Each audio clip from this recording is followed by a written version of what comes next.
The fake heiress gave me a strawberry lip balm, so I turned right around and used it on a sow's chapped rear end. In my last life, after my wealthy parents finally found me and brought me home, that fake heiress used the very same lip balm to steal my looks and my health. She, who had always been frail, gradually grew stronger and more beautiful. With her stunning new appearance, she landed the lead role in a movie and became a breakout star overnight. Meanwhile, I was plagued by illness and grew uglier by the day, eventually becoming a depressed, bullied outcast. My adoptive mother, who loved me more than anything, was killed in a car accident while rushing around trying to find a cure for me. I knelt and begged my rich parents for money to save her. That's when I learned the truth. They only brought me home to serve as a life source for the fake heiress. After my adoptive mom died, I killed myself in despair. When I opened my eyes again, I was back in the year my wealthy parents took me in. Annie, your lips are chapped again. I made this strawberry lip balm just for you. A girl has to take care of herself, you know. The moment I opened my eyes, I saw the fake heiress, Chloe, tilting my chin up, about to apply the balm herself. I froze, then stumbled backward. My eyes took in the brilliant crystal chandelier and the soft piano music filling the ballroom. It was Chloe's birthday party. Before I could process anything, I heard the whispers around me. She's such a sweetheart. So kind and beautiful. Being that gentle with that ugly freak. Look at all that blubber and those boils on her face. I'd be afraid of catching something. Didn't you know? They're sisters. It's crazy how different two sisters can be. I almost threw up when I saw her face earlier. Look at the glare on that freak. Chloe is personally putting lip balm on her, and she looks annoyed. She's so ungrateful. She deserves a slap. Who does she think she is? Hearing this, a flicker of triumph crossed Chloe's face. She smiled, her voice becoming even sweeter. Come on, let your big sister put this on for you. Pucker up. At this exact moment in my last life, I was moved to tears. I swore I would treat her like the best sister in the world. After my rich parents brought me home, I transferred to an elite private school where my classmates despised me and even my own parents were cold and distant. Only Chloe was like a little angel, always gentle and caring. But having died once, I knew the truth. The sweet and beautiful Chloe, with her gentle facade, was using that lip balm to steal my looks and my health. She had been plain when I first met her, but now her every glance was captivating. I, on the other hand, had become obese and clumsy. My face was covered in boils, my body hair was coarse, my scalp was balding, and I suffered from a host of strange, torturous illnesses. All these setbacks left me anxious and terrified every day, and my grades plummeted. Remembering everything, I raised a hand to stop Chloe. I feigned shock and humility. Thank you, but I couldn't possibly use this. I'll just drink some more water. When I refused, the boys who had crushes on Chloe started getting antsy. If she doesn't want it, forget her. Give it to me. My lips are super dry. No, mais. I love strawberry. Moi. Put it on me, one of them said, puckering his lips and leaning in. Trapped in the middle, Chloe's face went pale with panic. No, this is special. I made it for my sister. I tried to slip away in the confusion, but then Chloe burst into tears. The boys who had been begging for the lip balm panicked and immediately rounded on me. Just let her put it on. What, is your pig mouth too good for it? Stop acting like you're all that. Ugly people are always so dramatic. It's disgusting. Chloe is so nice to you. If you don't appreciate it, I'll smack that pig face of yours, I swear. Hurry up. Put it on and get lost. The commotion was getting loud, and other guests were starting to stare. Even though I'd died once before, the blunt humiliation still made my face burn and my eyes well up. Before I could speak, Chloe rushed to my defense. Don't be so mean to Annie. No matter what, she's my sister. Then she added, her voice choked with emotion. Maybe she just doesn't like me. Tears welled in her eyes as she spoke. Seeing their goddess on the verge of tears was too much for the boys. They lunged at me. One grabbed my hair while another pinched my mouth open, telling Chloe to hurry up and apply the lip balm.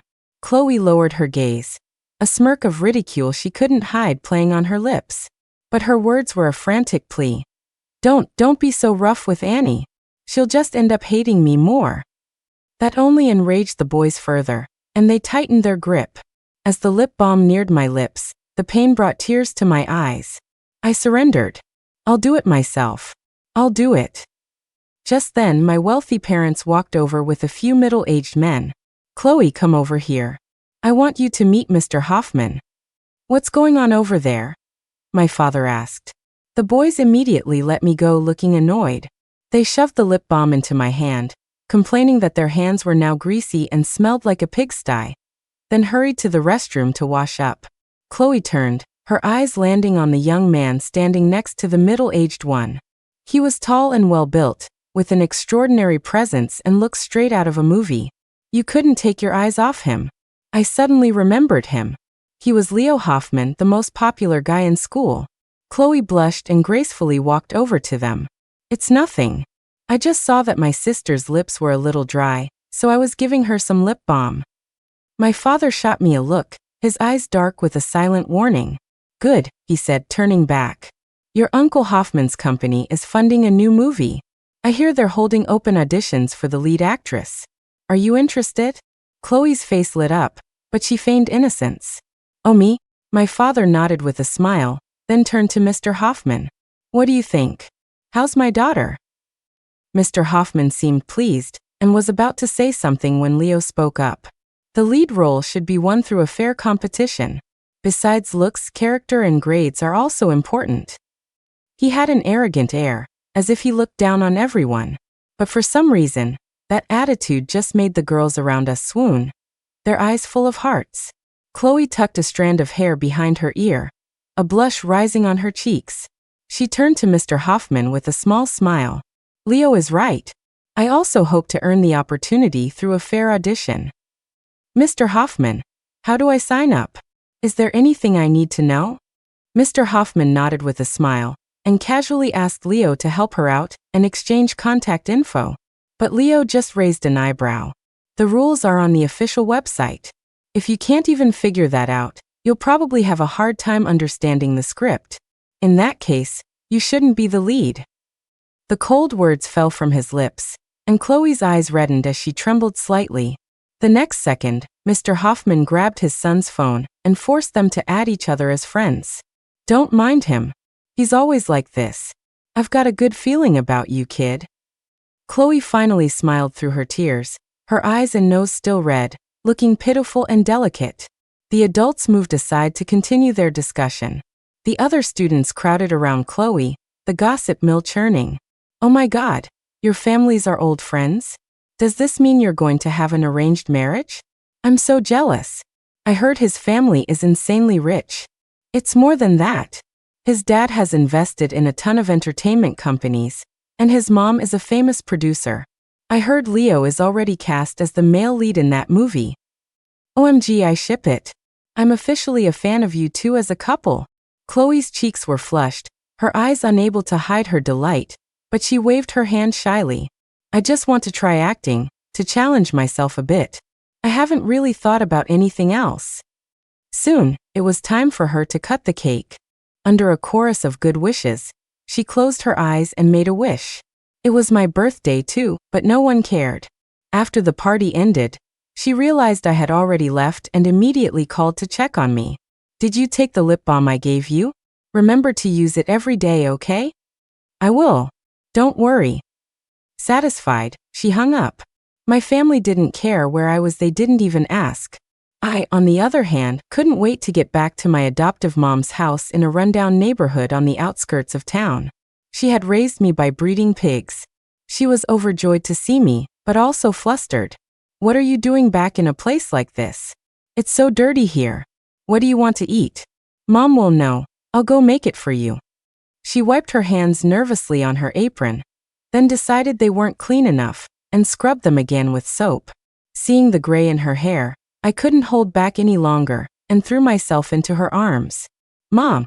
She was surprised but quickly hugged me back, asking if someone had upset me. I shook my head and said sweetly, No, I just missed you so much. The nanny who had swapped me with the rich family's baby had tossed me into a dumpster. It was my adoptive mom who found me just before the garbage truck arrived. taking me home and raising me on formula and rice cereal. That same nanny was still working for my rich parents. In my last life, when my mom was in that car accident, I went to my rich parents to beg for money. The nanny deliberately blocked the door and wouldn't let me in. By the time I got back to the hospital, my mom was already gone. Remembering everything and seeing my mom looking older and more tired, my heart ached. This time, I would protect her. I would never let her suffer for me again. After comforting me, my mom went to the kitchen with a smile to cook. And just like I used to, I went to help clean the chicken coop and pig pen. One of the sows had just given birth to 12 piglets, and her rear end was raw and bloody. I remembered Chloe boasting about the expensive strawberry essential oils she used in her formula. I figured something so pricey must work wonders on a pig's behind. I twisted open the lip balm and meticulously started the sow's postpartum gluteal repair treatment. The next morning, I looked in the mirror and was shocked to see that 5 or 6 of the boils on my nose had vanished. I could faintly see the elegant shape it once had. Suppressing my excitement, I stopped on the way to school and bought a cheap, similar-looking strawberry lip balm. Chloe, while maintaining a graceful, low-key demeanor in public, had secretly signed up for several acting classes and was incredibly busy. Despite this, she was getting visibly heavier, her clothes looser, and her skin had taken on a dull, dark hue. She had no time to bother me, so she just booked more cosmetic treatments. That left me with plenty of time to focus on my studies. My biggest regret in my past life was not going to college and not being able to change my fate to repay my adoptive mom. This time, I knew with absolute certainty that besides health and life itself, knowledge was the one thing no one could ever take from me. I studied day and night, chasing after teachers with any questions I had, ignoring the eye rolls and cruel taunts from others. I was completely immersed in my books. One day, I was reading in the classroom after lunch when I heard a commotion outside. "Wow, Chloe, you passed the first round of auditions. I knew you could do it." It was probably just for show. She was a shoo-in from the start. Obviously, their families are so close. "Chloe, you and Leo must be getting serious, right? Spill the details and let us live vicariously through you." Amid the chorus of praise, Chloe shyly tucked her hair behind her ear and smiled nonchalantly. "I can't say what the future holds. I'm just trying to gain some life experience. As for him, I don't want to spread rumors about his private life. I hope you all understand." Her act, which basically confirmed she was the chosen one and was close with Leo, only made everyone more envious. I kept my nose in my book, pretending not to hear. But Chloe's gaze found me from across the room. Compared to being some big star, I think a simple life is better. I actually envy my sister. No one bothers her, so she can just enjoy her own world. Her words drew another round of flattery. "That's our goddess Chloe for you. So enlightened. No wonder Leo likes her. She's really special." Seeing the smugness Chloe couldn't hide, I had to laugh internally. "You say you envy me, but you wouldn't be happy if you had my life."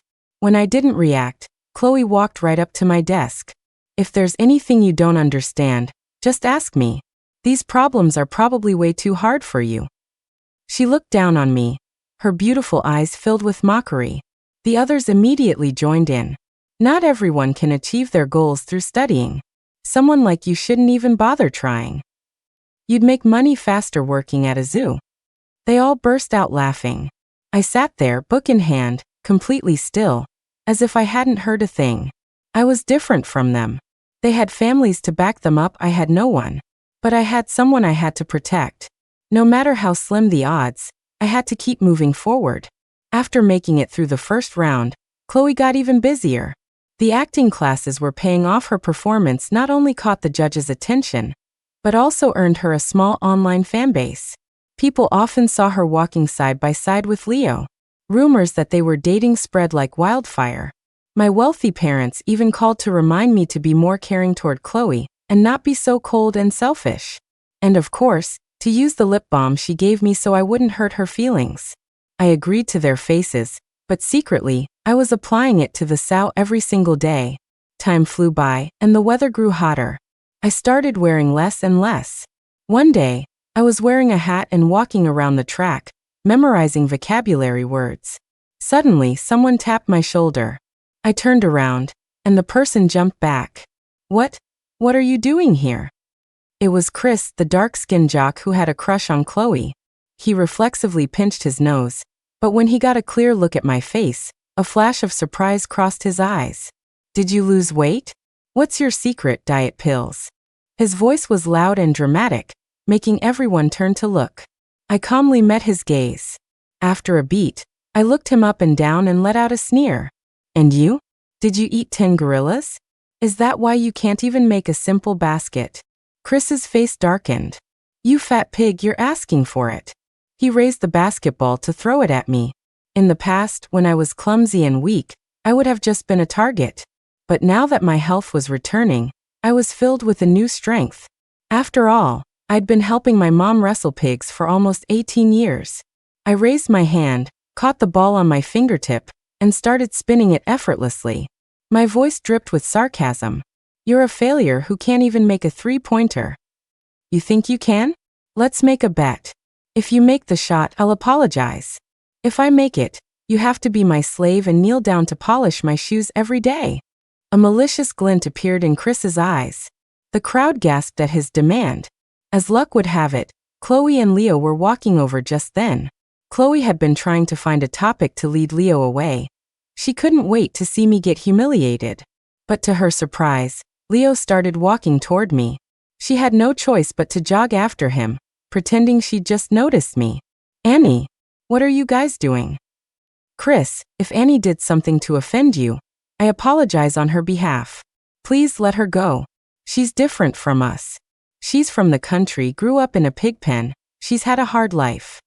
Chloe pleaded, batting her eyelashes innocently. Seeing this, Chris scratched his head, embarrassed.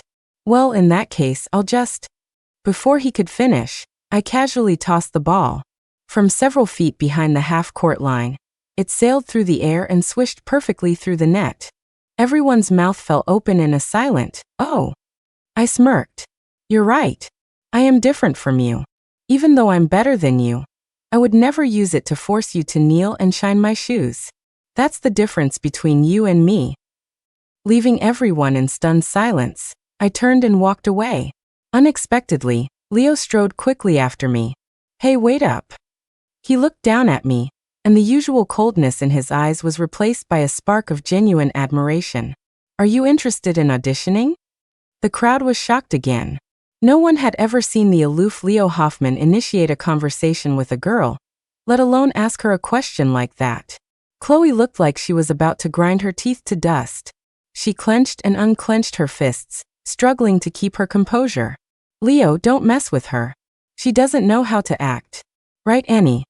I found the whole thing amusing, but didn't bother to argue. I just let them walk away. But from that day on, I started running into Leo everywhere. Sometimes it was just a glance, our eyes meeting across a crowded hall. Other times he'd try to strike up a conversation while I was buried in a book, but I always pretended not to hear him. Time passed, and soon it was time for midterms. I walked into the exam full of confidence and focused on my paper. The following week, the results came out. My homeroom teacher walked in, clutching the grade sheet, her eyes glistening with tears. Our class has finally done it. We have a first-place student. When she announced my name, I thought I was dreaming. It wasn't until after class that I found out I wasn't just first in our class.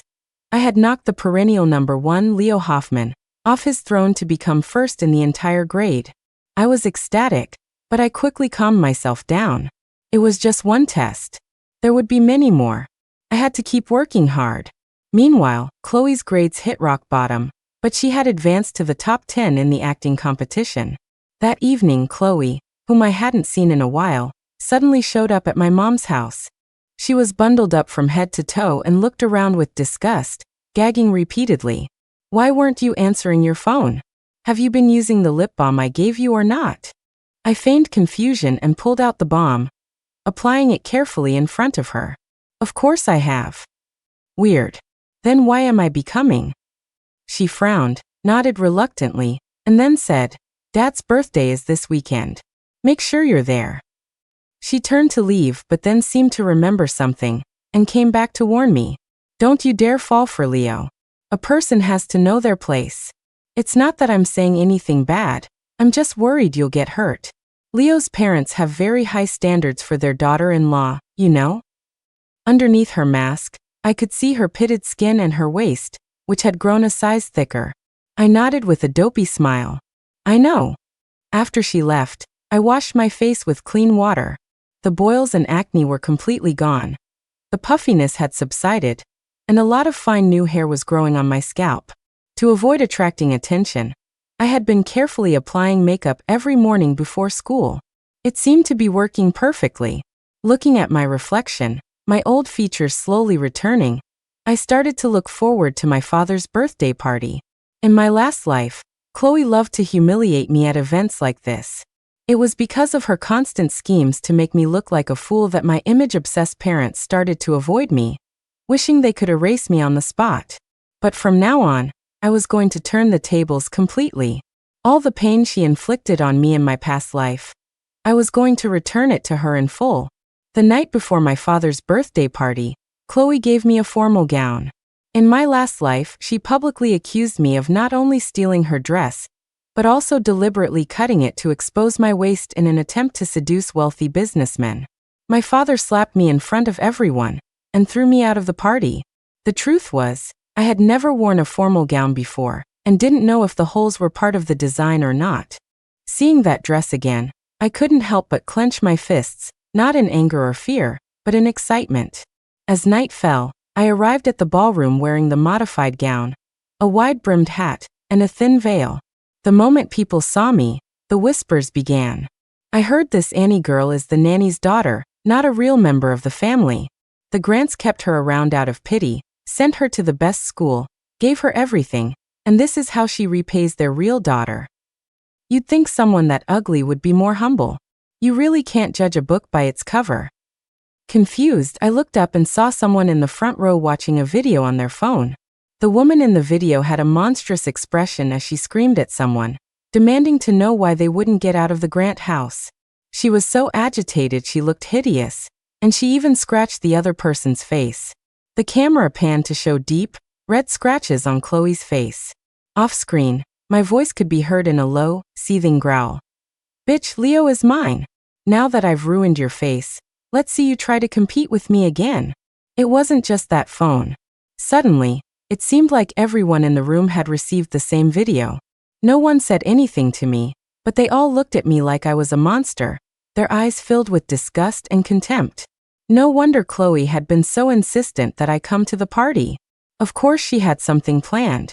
I calmly smoothed my dress and pulled out my phone. This deepfake AI is getting really impressive. Maybe we should call the police and have them verify it. The words were barely out of my mouth when Chloe appeared out of nowhere. Strangely, for someone who loved being the center of attention, she was completely covered up, with only her eyes showing. Wait, it must be a misunderstanding. She rushed over, pretending to accidentally snatch my phone, then turned to the guests. My sister would never do something like this. Please delete that video immediately. I don't want her to be sad. My parents looked over, having clearly just seen the video. Their eyes were full of fury when they looked at me, and full of pity when they looked at Chloe. Annie, you've gone too far, my father roared, hurling his wine glass at me. I stepped back, and the glass shattered at my feet, the air filling with the scent of wine. Just then Leo walked over. He placed his gift on a table and politely wished my father a happy birthday. Then he turned, his gaze skipping past Chloe to land on me, his eyes shining. I don't believe Annie would do something like that. Mr. and Mrs. Grant, I can vouch for her. She studies diligently every day at school and never pays attention to anyone who tries to provoke her. Chloe became frantic, dropping her act. Who else could it be? My face is ruined. I can't even compete in the finals now. Leo smirked. Are you saying she scratched your face because of me? Isn't it obvious? Haha. Leo chuckled, his eyes still on me as he added pointedly, if she was really jealous over me, why hasn't she even accepted my friend request yet? A wave of murmurs swept through the room. Even my parents exchanged confused glances, unsure what was happening. What Leo had just said was practically a confession of his feelings. Chloe was shaking with rage. No, that's impossible. Don't you know how ugly she is? She laughed manically. She's as ugly as a pig. If you don't believe me, I'll show you. She stumbled toward me, trying to rip the veil from my face. But she tripped, and the scarf she was wearing caught on a chair, pulling it away to reveal a large swollen face. Worst of all, her ears were big and thin like a pig's, and her nose was round and upturned, her nostrils flared. Leo gasped and took 2 steps back to get away from her. The other guests were horrified. No one cared about the gossip anymore, they were all transfixed by her appearance. A pig. It's Miss Piggy. She let out a scream and covered her face. When she tried to speak, all that came out were oinks. My face, oink oink, Mom, oink oink, Annie, this is all your fault, oink oink. In a frenzy, she lunged at me, tearing off my hat and veil. An exquisitely beautiful face was revealed to everyone. A collective gasp went through the crowd. Leo, especially, couldn't take his eyes off me. Impossible. The envy in Chloe's eyes had twisted into sheer terror. My face was a perfect blend of my parents' best features.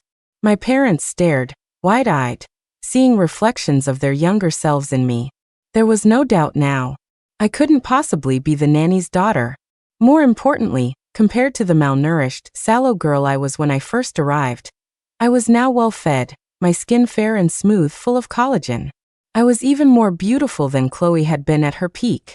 After a long moment, my father finally recovered.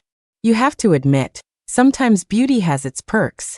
My father, who had always been cold as ice to me, saw my face and immediately beckoned me to sit beside him. He announced to everyone with a cheerful laugh, "That video was clearly a misunderstanding. Let's call the police. It was definitely an AI fake. Look at my Annie, this child, her eyes, her brows, her mouth. Isn't she the spitting image of me?" Dad. Oink oink. Chloe let out a heart-wrenching squeal. My mother, heartbroken, rushed to hug and comfort her. At my father's instruction, an assistant led my mother and Chloe out of the ballroom. I spent the rest of the evening by my father's side, listening as he introduced me to this CEO and that tycoon. Even Leo's father, Mr. Hoffman, suggested I audition for the movie. The same people who had looked at me with disgust just moments before were now showering me with compliments. Toward the end of the night, I went to the restroom to freshen up and heard Chloe crying in one of the stalls. It must be because that damn girl didn't use the lip balm properly. Don't worry, Mom will find another way. Please stop crying. My mother's voice was low and comforting. Hearing this, the last shred of hope I held for my birth mother vanished. I returned to the party and maintained my image as a graceful, obedient daughter, listening quietly or offering a few words of praise when appropriate. Leo watched me the entire time. When the party was finally over, he came up and tried to get my contact info, but I politely declined again. Seeing Leo's disappointment, my father stepped in, and under his pressure, we finally exchanged numbers. A couple of days later, my father summoned me to his office. There, he asked about my grades and quizzed me on a few subjects. Hearing my answers, his brow smoothed, and he nodded repeatedly in approval. Good. You truly are my daughter. Keep up the good work. And by the way, make sure you get on good terms with the Hoffman boy. Chloe is useless now. The future of our family rests on you. I smiled sweetly. Of course. I turned and left, my expression unreadable. As I reached the living room, Chloe jumped out at me again. Oink, don't think you've won just because Dad likes you now. I'm telling you, I oink oink, am the only heiress of this family. I didn't say a word. Before you worry about that, maybe you should fix your pig face. Otherwise, I doubt Dad will acknowledge you as part of the family at all. That hit a nerve. She screeched and raised her hand to slap me, but froze when she saw that her hand had turned into a pig's trotter. She let out one last oink and fainted. A few days later, my adoptive mom vanished without a trace. As I was panicking, I got a call from my mother. Following her directions, I went to an abandoned restaurant. I had barely stepped inside when someone knocked me out from behind. When I woke up, my mother and Chloe were standing over me. One held a rope, the other a small knife. My mother's smile was terrifying. I'm sorry, Anya. You should have used the lip balm like a good girl. Now the only way to break the curse is to peel off your face. Just try to bear it, okay? Her gentle tone sent a chill down my spine. I finally asked the question I had to ask. I'm your real daughter. Don't you have any feelings for me at all? My mother looked stunned. Daughter? I only have one daughter, Chloe. She is my daughter. She muttered the words over and over. My heart sank. When I was little, my adoptive mom never let me call her mom. She said she was old enough to be my grandma. Even though she loved me so much, I couldn't help but wonder what my real mother was like. Did she love me? No. My mother shook her head, her eyes clearing for a second before clouding over again. I only have one daughter, Chloe. She is my only daughter. Chloe grew impatient. Mom, kill her. What are you waiting for? My mother looked confused. Why would I kill her? She mumbled. A terrifying thought crossed my mind. Was my mother's mind being controlled? Mom, I shouted. She flinched, looking down at the knife in her hand. Her gaze flickered between me and Chloe, her expression shifting from confusion to determination, then back to confusion. How could I? Chloe was getting desperate. She pushed and prodded my mother, forcing her to move the knife toward my face to peel off my skin. As the cold blade got closer, I struggled against my bonds. Suddenly, tears streamed down my mother's face. She froze, and with a strength I didn't know she possessed, she redirected her hand, plunging the knife into Chloe, who was standing beside her, oinking incessantly. Mom, you! Blood trickled from Chloe's lips. At the same time, a wail came from the entrance. Chloe! My daughter! It was the nanny, Mrs. Davis. She scrambled over and cradled Chloe in her arms, sobbing hysterically. My mother was finally clear-headed. She stared at Mrs. Davis, her expression like ice. So it was you all along. Tears streaming down her face, she looked at me, then used the knife to cut my ropes and pulled me into her arms. I'm so sorry. I knew everything, but I couldn't control myself. It was Mrs. Davis. She used my clothes to swap my memories. I was reborn to save you. Thank God, my second chance wasn't wasted. I felt a dizzying sense of recognition, remembering all the strange moments from my past life. One second my mother would be caring, the next she'd be cursing me. She would send me money randomly, but always tell me to get as far away as possible. To think she had been trying to protect me all along, I couldn't stop my own tears from falling. Suddenly, a dark figure rushed forward, raising a dagger to plunge it into my mother's back. It was Mrs. Davis. In the nick of time, the main doors were kicked open. Leo stood at the front, followed by a dozen police officers with guns drawn. They swarmed in and surrounded Mrs. Davis. She made one last attempt to stab my mother, but was immediately riddled with bullets. The mother and daughter both died a gruesome death. My mother, my adoptive mom, and I were all taken to the hospital. From my hospital bed, I finally learned the whole story.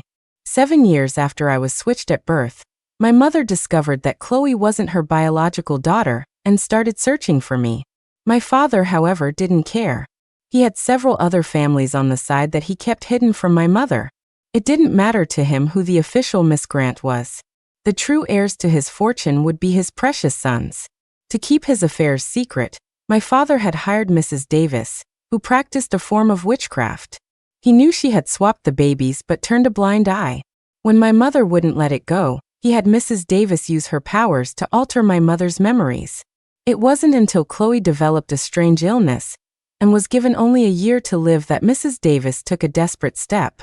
She found me and, in order to swap my life force with Chloe's, created the cursed strawberry lip balm, setting trap after trap to ensure Chloe would recover and secure her position as the Grant family heiress. She succeeded, time and time again, until my mother and I were both reborn, finally able to save ourselves and each other. 3 days later, we were discharged from the hospital. My mother invited my adoptive mom to live with us. My adoptive mom wrung her hands nervously. I couldn't, I still have my pigs. My mother laughed. Don't worry. Our estate is huge. I've already arranged for workers to build a new pig pen. You can raise pigs, donkeys, whatever you want. When we all got home, the piglets had broken out of the unfinished pen and were running wild through the living room. My father was furious. Get them out. Get them all out of here, he yelled. What has this house become? Is this the Grant estate or a pigsty? My mother wagged her finger. This isn't a pigsty, and it's not the Grant estate. It's the Sue estate. My mother's maiden name was Sue. My father stared at her, confused. What are you talking about? My mother clapped her hands, and two lawyers in sharp suits appeared behind her. Hello, Mr. Grant. My name is Jacob Phillips, and I'm the top divorce attorney in the city. Over the years, you have maintained separate households in the districts of Kings Garden, Northwood, and Riverbend, where you have fathered 3 boys and 2 girls. And hello, Mr. Grant. I'm a financial attorney. Our investigation shows you have been continuously and illegally transferring company assets. The color drained from my father's face. No, it's a misunderstanding, honey, this is all a misunderstanding. Let me explain. My mother's smile vanished. Explain it to my lawyers, she said coldly. The day the divorce was finalized, my father, facing criminal charges, jumped off a building and killed himself. That afternoon, Leo found me and asked me again if I wanted to be the lead actress in his movie. A long time ago, I was in my car and saw you walking down the street carrying a side of pork over your shoulder. For some reason, I could never get that image out of my head. Maybe it's because I'd never seen a girl with that much strength, or maybe it's because you were beautiful. What I'm trying to say is, will you be my leading lady? I know that with your looks and charm, you could be a huge star. Looking at Leo's earnest expression, I smiled faintly and shook my head, gently turning him down. Not everyone is looking for a perfect chemical reaction with the opposite sex. From the very beginning, my only true passion was for the biological sciences. After graduation, I went abroad for my PhD, and my 2 moms came with me. During breaks and holidays, the 3 of us would travel the world together. For the rest of my life, the only things that mattered were my career and the women who loved me.